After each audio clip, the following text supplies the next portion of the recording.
네, 안녕하세요. 엉코치입니다. 자녀의 시간 관리를 어떻게 하면 도울 수 있을까요? 라는 질문을 주신 분에 대한 답변을 좀 드리도록 하겠습니다. 보통 이제 자녀를 하면은 보통 이제 아이가 초등학생도 있고 이 중학생일 수도 있고 이제 고등학생이 될 수 있을 텐데요. 사실 시간 관리라는 것은 어떤 사건, 그날에 있었던 사건들을 중요한 것과 중요하지 않은 것을 구분하고 정말 덜 중요한 것보다는 중요한 걸 먼저 하고 그리고 자기 스스로 계획 세우고 실천하고 피드백하는 습관들을 이야기를 합니다. 보통 이제 이러한 습관들이 사실 언제부터 형성될 수 있느냐 하는 것은 보통 아이들이 이 유치원 때부터 할 수 있습니다. 그러나 이제 보통 이제 전반적인 생애 주기 곡선을 놓고 보면은 많은 부모님들이 아이들을 이제 어린이집을 보내고 그리고 유치원을 보내죠. 맞벌이 하시는 부모님들 같은 경우는 이제 우리 할머니, 할아버지가 이제 어린이집에 데려다 주고 데리고 오는 이런 과정들을 반복하십니다. 근데 그런 과정에서 아이들이 이제 본인의 시간을 제대로 사용하지 못하고 그리고 심심해하거나 할 때 미디어를 손에 쥐어주거나 아니면 TV를 켜주다 보게 되면은 그 안에 숨겨진 욕구는 뭐냐면 해야만 되는 것뿐이 아니라 하고 싶은 것을 매칭을 시켜주다 보면요. 그 아이는 끊임없이 자신이 하고 싶어 하는 것에 계속 에너지와 시간을 쓰게 되어 있습니다. 그래서 학년이 올라갑니다. 보통 초등학교 1학년 때 학교가 원하는 거는 공부하려고 하는 학생들을 바꾸지 않는 학교지 않습니까? 그러면 이제 보통 이제 최근에 이제 온라인 클래스 이런 수업들 하다 보면요. 온라인 클래스가 잘 맞지 않고 학교 가서 이제 한 40분, 50분 앉아 있어야 됩니다. 그러니까 앉아 있는 그 시간을 이제 버티지 못하다 보니까 아이들이 주로 하는 불평불만들이 왜 자꾸 학교에서 앉아 있으라고 얘기를 해? 라는 얘기를 계속 거듭해서 얘기를 하죠. 그럴 때마다 이제 우리 부모님들은 이제 아이를 이제 타이르고 이해를 시킵니다.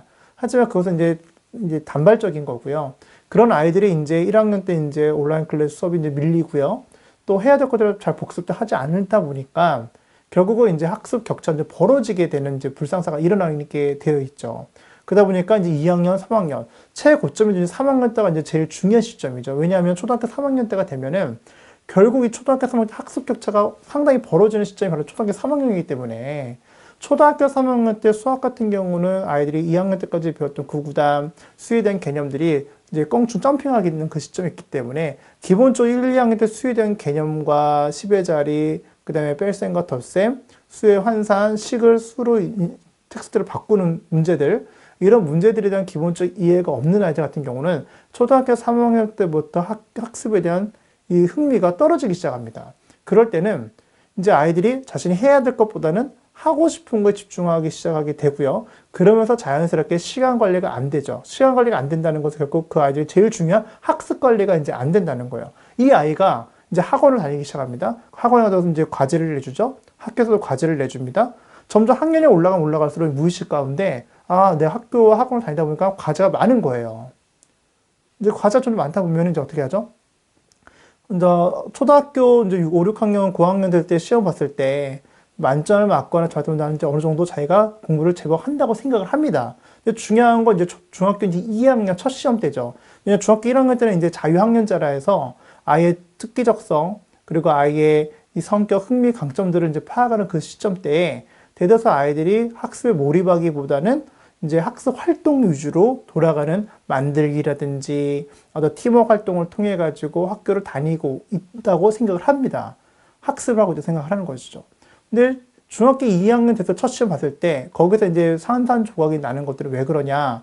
기본적으로 이 국영수와 관련된 많은 교과에 대한 기본적인 바탕 지식이 되어있지 않은 상태에서 거기다가 학습 관리가 되지 않는 특히 남학생들, 이 학습 관리가 되는 남학생들이라는 얘기는 무슨 얘기냐면은 학교에서 나눠주는 프린트물, 교재, 부교재 등등을 잘 관리가 되지 않아서 그것들이 어디 있는지 잘 모르는 친구들이 이야기를 합니다. 그러다 보면 자연스럽게 학년이 올라감과 동시에 방대 학습량을 소화시키는 그 에너지와 시간과 그리고 역량들이 없기 때문에 학습에 대한 부담감이 당연히 생기고요. 그를 생기는 것은 내가 왜 정말 공부를 하는지에 대한 이유조차도 부정적인 이유로 도배하는 경우가 상당히 많이 있습니다. 이것이 우리가 전반적으로 이제 보는 하나의 패턴인데요. 이런 아이가 중3이 돼서 이제 고입을 놓게 되고, 고입에서 이제 또 중요하게 다뤄져야 될 고등학교 올라가게 되면 비교과 영역이라든지 또 국영수의 중요성 이런 것들을 인지하지 못하는 상태에서 올라가서 보통 헤매게 됩니다. 또 올라가게 되면서 1학년 때부터 자유학년제 진로 탐색을 충분히 잘 해주지 않다 보니까 고등학교 2학년쯤 되어서 이제 학과 선택 그때 가서 고민하는 경우가 상당히 많이 있다는 것이죠. 이게 전반적으로 유치원 때부터 고등학교 3학년 때까지 이뤄진 전반적 학습과 시간 관리의 어떤 큰 맥인데요. 그렇다면 어디서부터 좀 잡아야 되는 것인가? 거듭 말씀드리지만 초등학교 1학년 그 시점 때부터 해주시는 게 되게 좋습니다. 그럼 어떻게 하느냐? 제일 좋은 건요. 달력을 활용하는 겁니다. 그러니까 가족 간의 달력을 놓고 가족 회의를 꾸준히 하시는 것을 제일 첫 번째로 권해드립니다. 그래서 먼저는 시간 관리라는 것은 결국 사건 관리이기 때문에 우리 집안 어떤 행사, 중요한 어떤 일과들, 가족끼리 약속했던 것들을 1일부터 31일까지 있으면은 그 달에 해야 될 것들을 명확하게 기록을 해놓고요. 그걸 지켜나가는 연습들을 먼저 가시권에서 하시는 겁니다. 그걸 하시다 보면요. 자연스럽게 어디로 넘어가냐? 자기가 각자 해야 될 것들이 있어요. 왜냐하면 예를 들어서 19일 날짜에 우리 가족이 함께 동해바다에 놀러 가기로 했어요. 그러면 그 동해바다 놀러 가는 19일 날짜 그 전후로 해서 해야 될 것이 반드시 있겠죠. 뭘 해야 될까요? 아빠는 아빠 입장에서 그 전까지 일을 마무리해야 되고요. 엄마는 또 엄마 입장에서 아이 학원이라든지 또 아이가 학교 스케줄 등을 다 미리 봐야 되겠죠. 또 엄마도 엄마 나름대로의 회사 일이 있다면은 그 회사 스케줄 다 월차를 쓰고 또 월차 가운데 그 밀렸던 일들을 미리 조정을 해놔야 되겠죠. 그러면 아이 입장에서 뭘까요? 아이는 아이 입장에서 해야 될 수학 복습이라든지 아니면 학습 꾸러미 등을 미리 해놔야 됩니다. 안 그러게 되면 그날 여행 가더라도 마음 편히 가기는 쉽지 않을 거예요. 물론 마음 편히 가는 아이들이 있습니다. 그 이제 감각이 무뎌지게 되는 것이죠. 그때부터 이제 더 크게 시간 관리가 이제 안 되게 되는 건데요. 궁극적으로는 이 가족 달력을 가지고 가족끼리 먼저 행사와 일정들을 조율해 가면서 작게는 내가 해야 될 것들이 무엇인지에 대해서 조율해 나가고 그걸 관찰하시는 것이 되게 중요합니다. 그 전반적으로 이제 그림을 그렇게 가져가시는 게 되게 중요하고요. 두 번째는 저는 이제 주로 저희 아이들과 또 이제 아내와 같이 함께 하는 것이 뭐냐면은 플래너를 같이 씁니다. 그래서 플래너 핵심은 계획과 실천과 피드백이죠. 매주 토요일 날 저녁 7시부터 8시까지 1시간 시간을 내서 우리 가족이 이번 주 돌아오는 이번 한 주를 어떻게 우리가 보냈는지. 그건 초등학교 아이들 같은 경우는요. 자기가 하고 싶은 얘기 다 합니다. 그때는.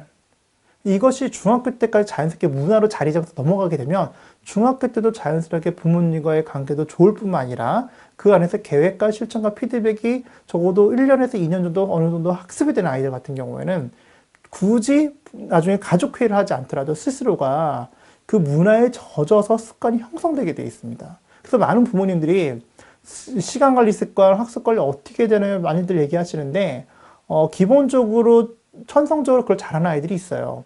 하지만 그러지 못한 아이들이 있다도 결코 우리가 그 아이를 놓치면 안 되는 이유 중에 하나가 결국 습관이라는 것은 문화에서 만들어지기 때문에 그렇습니다. 그렇기 때문에 이런 부분을 좀 생각해 보시고 그래서 초등학교 6학년 때까지는 엄마랑 아빠랑 같이 또 동생이랑 플래너를 같이 사서 그거를 기록을 같이 하고 각자가 해야 될 것이 무엇인지를 한번 점검해보고 그 다음 주에 해야 될 것들이 무엇인지를 다시 한번 계획을 세워보고 그 과정 속에서 계획, 실천, 피드백의 원리가 결국 우리가 살아가는 삶의 원리와 비슷하다는 것을 우리가 알 수 있습니다. 그래서 제대로 계획을 세웠을 때 실천도 제대로 할 수 있고요. 그 실천이 제대로 됐을 때 피드백도 좀 더 건강하게 오히려 동기부여가 될 수 있다는 것을 기억하셨으면 좋겠습니다. 그래서 결국은 내가 내 아이를 어떻게 도와줄까 하기 위해서 뭔가 도잉에 계속 초점을 맞추시는데 뭔가를 해야 될 것에 초점을 맞추시는데 그 시작은 우리 자신으로부터 시작이 됐다는 것을 기억하시면서 한번 이번 주부터 한번 시작해 보셨으면 좋겠습니다.